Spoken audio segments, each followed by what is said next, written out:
మస్తాన్ బాబాగారి మందిరం ఎప్పుడూ వాడని పూలతో, ధూపదీప నైవేద్య పరిమళ ద్రవ్యాలతో ఎంత కన్నుల పండుగగా ఉంటుందంటే మాటలతో చెప్పలేం.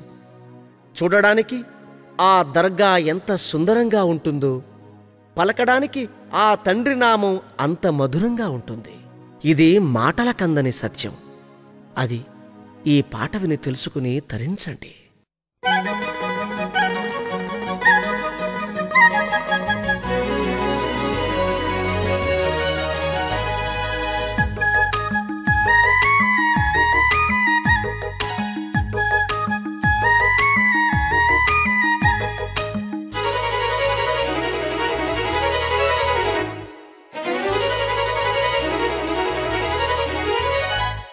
సుందరం అతి సుందరం బాబా నీ మందిరం,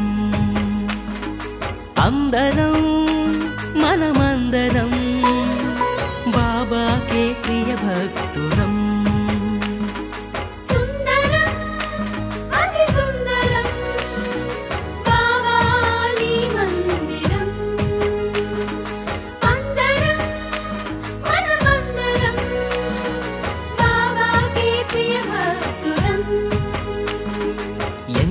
మధురం ఎంతో మధురం బాబా నీ నామం, ఎంతో మధురం ఎంతో మధురం ఎంతో మధురం బాబా నీ ధ్యానం, ఎంతో మధురం.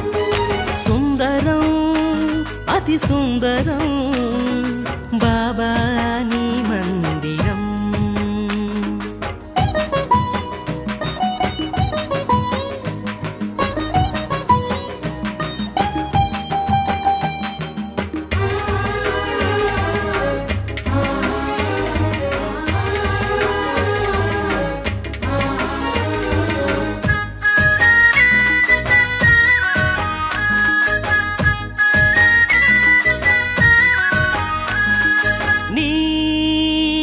బడి ఒడిలోన నేను నిదురపోవుచుంటే జోలపాట పాడావయ్యా, లాలించి నడిపావయ్యా. మేక కోతి ఒక కుక్క కోడి పుంజు గుర్రం నీ సేవే చేసేనయ్యా, నీ వెంటే ఉండేనయ్యా. యుగాలెన్ని మారినా తరాలెన్ని మారినా, యుగాలెన్ని మారినా తరాలెన్ని మారినా, సుందరం అతి సుందరం బాబా నీ మందిరం. అందరం మనమందరం బాబాకే ప్రియ భక్తులం.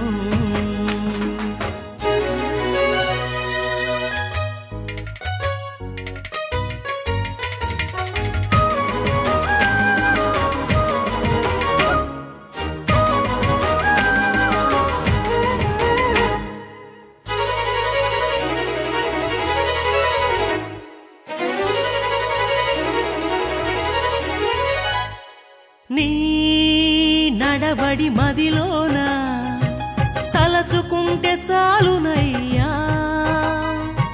కష్టాలను తీర్చేవయ్యా, కన్నీళ్లను తుడిచేవయ్యా.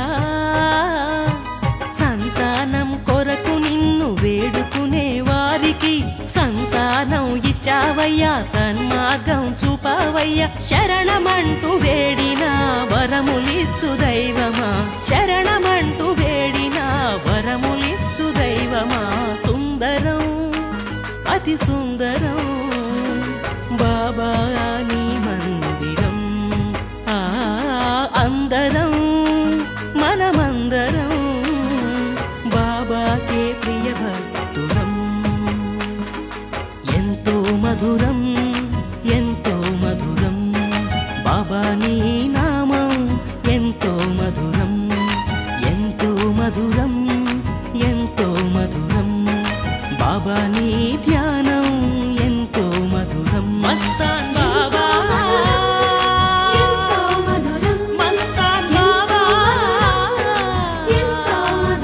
శ్రీ హజరత్ మస్తాన్ బాబా.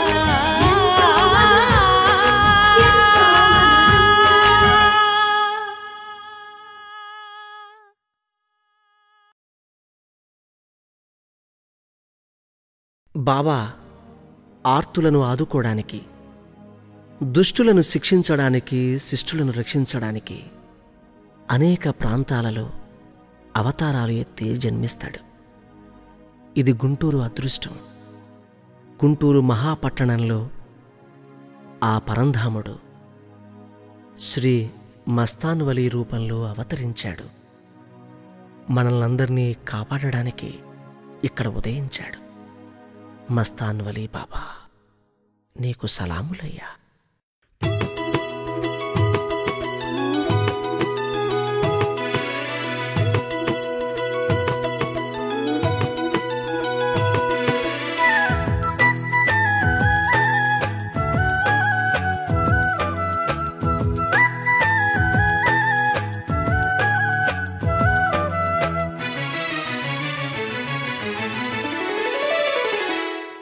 గుంటూరు నగరంలో వెలిసాడు ఈ బాబా, ఎన్నెన్నో మహిమలనే చూపాడు ఈ బాబా. గుంటూరు నగరంలో వెలిసాడు ఈ బాబా, ఎన్నెన్నో మహిమలనే చూపాడు ఈ బాబా. అవధూత మహాజ్ఞాని యోగీశ్వరుడే ఈ బాబా. ఏమైనా ఏదైనా మా దేవుడే ఈ బాబా. గుంటూరు నగరంలో వెలిసాడు ఈ బాబా, ఎన్నెన్నో మహిమలనే చూపాడు ఈ బాబా.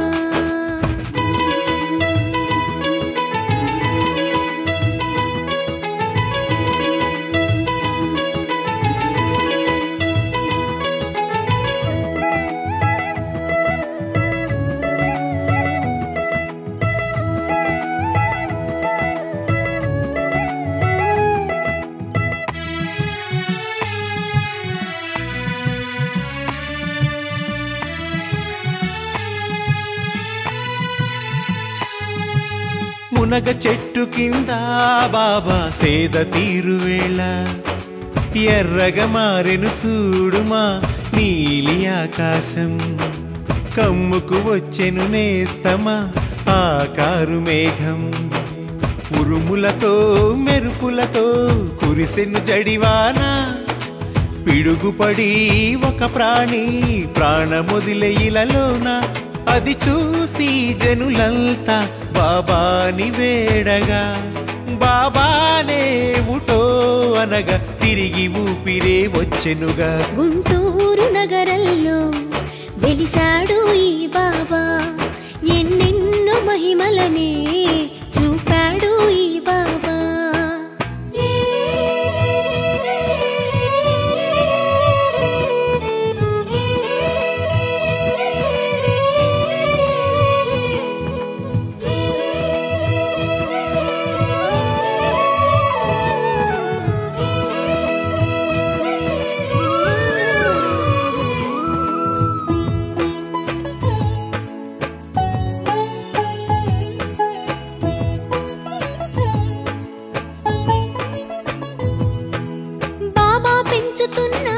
కోడిని తస్కరించే గృహిణి, సాయంకాలం దాటిన కోడి తిరిగి రాక, ఎంతగా ఎదురు చూసినా పుంజు జాడలేక, వెతికి అలసి రవి రంగమ్మ గారు ఆందోళన చెందే, తిరిగొచ్చిన